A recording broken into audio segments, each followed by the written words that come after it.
up guys? Next to me I have a 2008 Spyker C8 Spyder. Gonna go ahead and take it out on the road today and see how it drives. I've never driven a Spyker and I'm super ecstatic. So let's go ahead and look at the Spyker's rather unique quirks and styling cues that give it a lot of personality. For those who don't know, Spyker used to actually be an airplane company back in the early 1900s, and you'll notice there's a lot of aircraft inspiration when it comes to the design all throughout the car. Exterior, interior. One of the first things I'll point out is the wheels.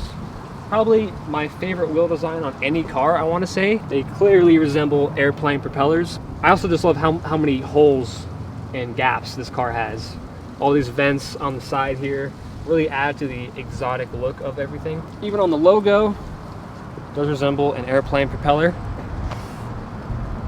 You'll see lots of aluminum, massive aluminum mirrors that stick pretty far out actually. These aluminum air intakes, got the nice C8 Spyker logo there. It's a very small car. That's one thing that surprises me. It's tiny. It actually makes a McLaren 570 look massive. It's also not a very wide car, so if you're trying to fit it in your garage, it should be fine. Come around the back, some more Spyker logos. There's Spyker logos everywhere on this thing. Got it on the logo on the back, and one of the coolest parts as well, you have the Spyker logo on the exhausts themselves. And let's go ahead and show you just how to get inside Spyker C8. So initially I couldn't find the door handle anywhere. I have no idea. And after doing some searching around, there's a button just behind the mirror here. All you do, and probably the best part of the entire car is the interior. Let's go ahead and hop in this interior real quick. So once you're in, actually incredibly easy to step in and out of, even with this kind of large sill here. It's actually very easy to get into. Surprising amount of legroom and overall space. It is, of course, a pretty narrow car. You'll notice how narrow the windshield is and how high the dashboard actually goes. However, this is a very special place to be because of all the shiny aluminum literally everywhere. I mean, I don't think there's any plastic in this car whatsoever. Seats are extremely comfortable and very well designed. Diamond stitch on the seats and even all the way down here, down the footwells. And perhaps the coolest part of this interior is the shifter. So this is, for those who don't know, a 6-speed manual transmission, and the linkage of the gears is actually exposed. So when you're out, you can actually see it all moving around. It's almost like jewelry inside. It kind of has that similar feel to a Pagani. Tiny steering wheel, about the size of a tortilla. It's actually borrowed from Lotus, which explains the small size. Go ahead and show you just how to turn the car on. Another weird, odd thing is that this is actually an Audi key. So this car borrows the engine from an Audi R8 V8. And it's an Audi key, as you can see. Don't really know if you can see that, but yeah, they didn't really try on that aspect, but you know what, who cares, it is what it is. So of course, because it's a Spyker, you can't have a normal ignition switch. So turn it on, glove box out, which you can barely reach your hand in. If you got bigger hands, I don't know what to tell you. Twist that to the right, power turns on. This little ignition switch right here, there, as I said, this kind of continues the aircraft inspiration. Flip it up, clutch in,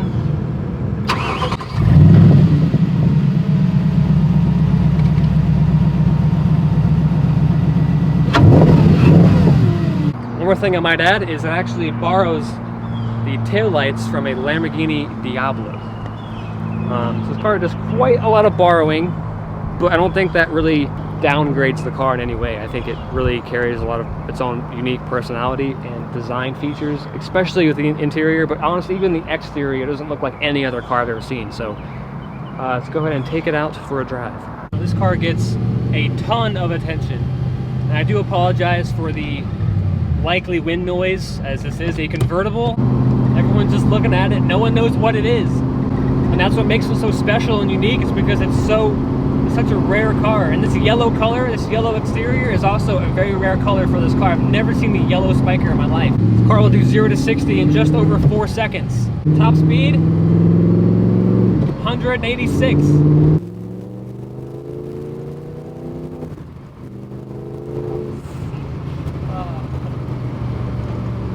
Makes a great sound. It's an Audi 4.2 liter V8 from the old original R8 V8. 400 horsepower. Not all that much power by today's standards, but because this car is so light, it doesn't matter. Apologies for the hair. It was inevitable. Oh yeah, this thing is like, you feel so alive when you're behind the wheel. Incredibly light. Steering is very light. Honestly, not that much feel to it. I am quite surprised. It's pretty numb steering, if I'm honest. Man, those gear changes are amazing.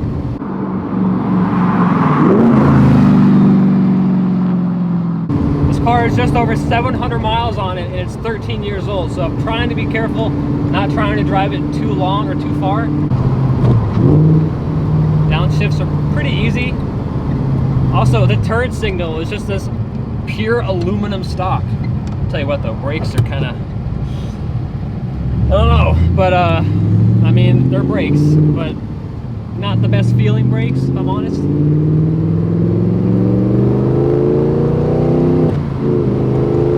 Ah, yes.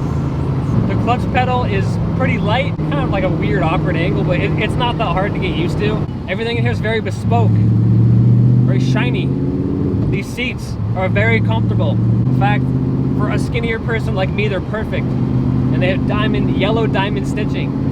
And they look beautiful. And they do a great job of holding you in place. Spyker used to be an airplane company back in the day, back in the early 1900s. Because of that, they've really kept around a lot of this aircraft inspiration everywhere you look. Even the air vents look like airplane propellers. All the aircraft switches. I love the small steering wheel, although, I don't know, it seems like it's a little too small for the kind of car we're in, even though this is a very small car. I don't know, it does come from a Lotus, so that explains the small size, but I feel like this small steering wheel almost makes the car appear more toyish, if that makes sense.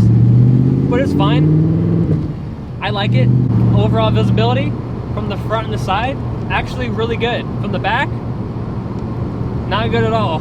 You're just gonna have to stay ahead of everybody else. The ride comfort on this car is surprisingly nice. I mean, it rides like a sports car, it rides like a hand-built car would. This car weighs well under 3,000 pounds. It's about 2,800 pounds. And to put 400 horsepower in a car that light, it's a good result. It just feels so right. Everything about it, just, you can tell that the people who built this car are passionate about driving. This car is from 2008. It's almost 13 years old, and it does feel old school. It's such a unique design. I don't think it can really age like other cars would age. This car is definitely for someone who is a car enthusiast and he has a bunch of other supercars in his collection and he wants that one special, unique experience. This is what that car is for. The guy who's gonna buy this car, or girl for that matter, likely already has a Ferrari or a Lamborghini or both. This car is to satisfy a different need. It makes you feel special. It's like that Alfa Romeo 8C I drove a few months ago, except this feels even more special than that. I almost want to compare it to like a budget Pagani, if that makes sense, like a budget Pagani Huayra. Obviously, Huayra is a crazy V12 and it's just an even crazier experience than this. But the sense of occasion and the sense of jewelry inside, it feels like a mini Pagani. And I love that. I also love the aluminum pedals. It just adds to it all.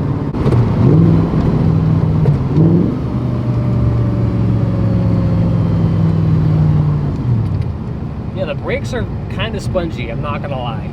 It's a little sketch, but you know what?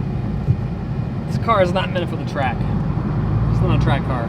This is a holy shit, I love driving kind of car.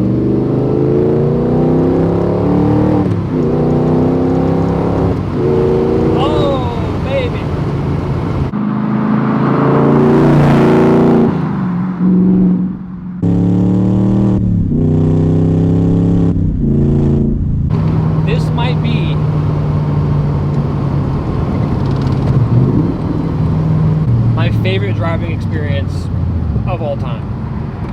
This is definitely a contender for, I would say, top 3 driving experiences. This thing is, I love this thing. It's the engine from an R8, but it sounds throatier. That car was kind of quiet back in the day. This thing sounds way better than that thing. This car fits so well in Naples, even though it's so different and nobody really knows what it is. Somehow it just works here.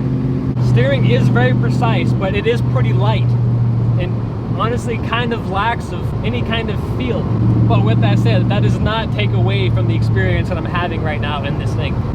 Yeah, everyone's just smiling. Okay, I've got my nice middle part going. That's how you know you've had a good time. So, about this car. It's not fair to compare it to a Ferrari or a Lamborghini or any of that.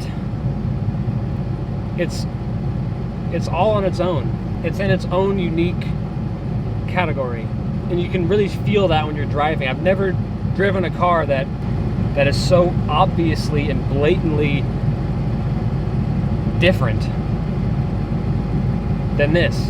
I don't really want to get out of it. Yeah, the windows are fixed. Only this portion of the window comes down, so if you're going through your drive-through, keep that in mind. Whoever buys this car, I hope they drive the hell out of it, because it deserves to be driven. Favorite things about the car, definitely the shifter, just the way it feels, the exhaust, and just the interior. This is not trying to be a Lamborghini or a McLaren, this is trying to be a Spyker. Thank you guys so much for watching, hope you enjoyed it. Don't forget to like this video, comment, subscribe, and I will see you guys in the next one.